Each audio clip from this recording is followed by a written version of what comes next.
একটা সিগারেট দে তো।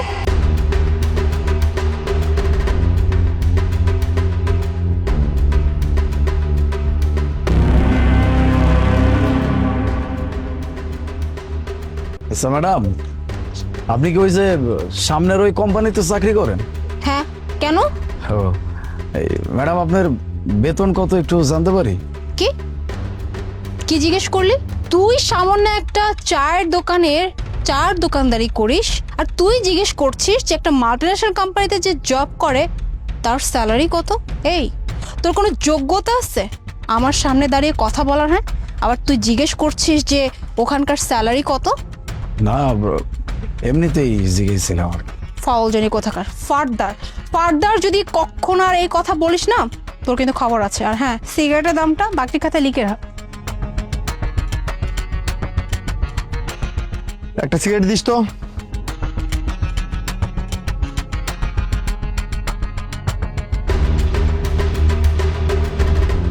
আচ্ছা ভাইজান, আপনিও কি ওই যে সামনের ওই কোম্পানিতে চাকরি করেন?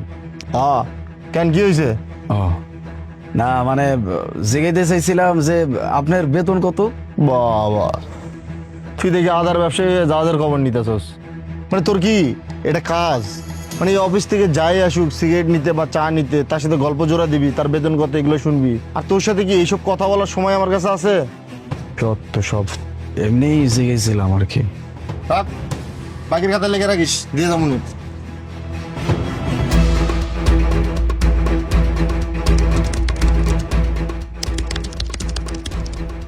তুই তখন জানতে চাচ্ছিলি না যে আমি যে মাল্টিন্যাশনাল কোম্পানিতে জব করি ওখানকার এমপ্লয়ীদের স্যালারি কত? আপন, তুমি জানো? হ্যাঁ, আমি যখনই ওর দোকানে সিগারেট নিতে আসি আমাকে প্রায় না একটা কোয়েশ্চেন করে। কি কোয়েশ্চেন জানো? যে ওই অফিসের এমপ্লয়ীদের স্যালারি কত। তুমি জাস্ট ভাবো, ওর কত বড় সাহস, সামান্য একটা চায়ের দোকানদারি করে, সে জিজ্ঞেস করে মাল্টিন্যাশনাল কোম্পানির এমপ্লয়ের স্যালারি কত। ওকে ফাইন, তোকে স্যালারি বলছি। আমি আমি কত পাই জানিস? 1,00,000 টাকা প্রতি মাসে। আর এই যে আপন, ও পায় 1,20,000 টাকা। কি চোখ কপালে উঠে গেল তো? হবেই তো। তুই একজন চায়ের দোকানদার হয়ে তুই আমাদের স্যালারি জিজ্ঞেস করিস? তোর সাহস দেখে না রীতিমতো অবাক হয়ে যায়। আরে বলো না মোনা, আমিও তখন একটা সিগারেট নিতে আসছি, আমারে বলে যে বেতন কত পান। মানে চায়ের দোকানদার হয়ে আমাদের বেতন জিজ্ঞেস করে, মানে কি একটা অবস্থা। বাস, এই 1,00,000 টাকা আর 1,20,000 টাকার দেমাকে এমন আচরণ করতেছেন, মনে হইতেছে যে আপনাকে দুইজনের মাটিতে পাও পড়তেছে না। যে 1,00,000 টাকা আর 1,20,000 টাকার কথা কইছেন, এই টাকা আমি সপ্তাহে কামাই করি আমার এই চায়ের দোকান থেকে। আমার এই একটা দোকান না, কিন্তু আমার আরো 6টা দোকান আছে। আর আমি এই দোকানগুলোতে বসিও না, ওই মাঝে মাঝে টাকা পয়সা উড়াইতে আসছি। আজকে এই দোকানের পড়াটা আহে নাই, এই জন্য আমি বইছি আর কি। আসলে ব্যাপারটা হয়েছে কি জানেন, আমার ছোট ভাই পড়াশোনা প্রায় শেষ করছে।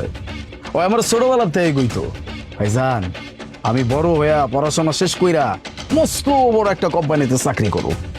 আমি তো কোনোদিন কোনো চাকরি বাকরি করি নাই, এই জন্য চাকরি বাকরি করলে কত টাকা বেতন পাওয়া যায় এটা তো আমি জানি না।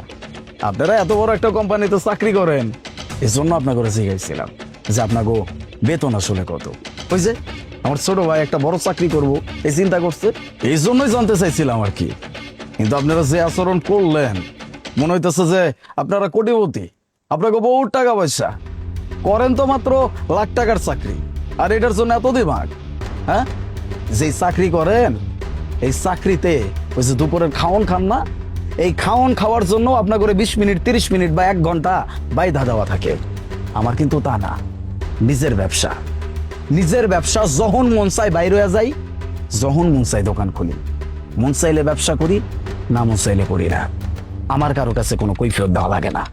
আর এই যে একটু পর পর এসে আপনারা সিগারেট খাইতেছেন না, আমি কিন্তু জানি মানুষ সিগারেট কেন খায়। যখন মাথায় অনেক দুশ্চিন্তা থাকে তখন মানুষ সিগারেট খায়। আমি কিন্তু আপনাকে মতো মানুষের কাছে সিগারেট বিক্রি করি, আমি নিজে সিগারেট খাই না। কেন জানেন? আমার মাথায় কোনো দুশ্চিন্তা নাই, আমি খুব ভালো আছি। আল্লাহ আমার যা দিছে আলহামদুলিল্লাহ, ভালো আছি, ভালো থাকতেছি। খালি ভুলটা আমার হচ্ছে। আপনাদের কাছে আমি একটা বিষয় জানতে চাইছিলাম। আমি আপনার কাছে মাফ চাইতেছি, আমার মাফ করে দিয়া। আচ্ছা ম্যাডাম, টাকা দেন। সারা মাস বাকি খাইবেন, তারপরে মাস শেষে আপনাকে কারো চেয়ারাও কি যাই পাওয়া যাইব না। দেন টাকা দেন। আমারটা আমি সন্ধ্যাবেলায় দিয়ে যাচ্ছি। ধন্যবাদ। আপনার কোনা দুপুরের খাওয়ানোর সময় হয়ে গেছে, তাড়াতাড়ি যান। পরে আবার যদি সময় মতো অফিসে ঢুকতে না পারেন, বকা চকা উনতে।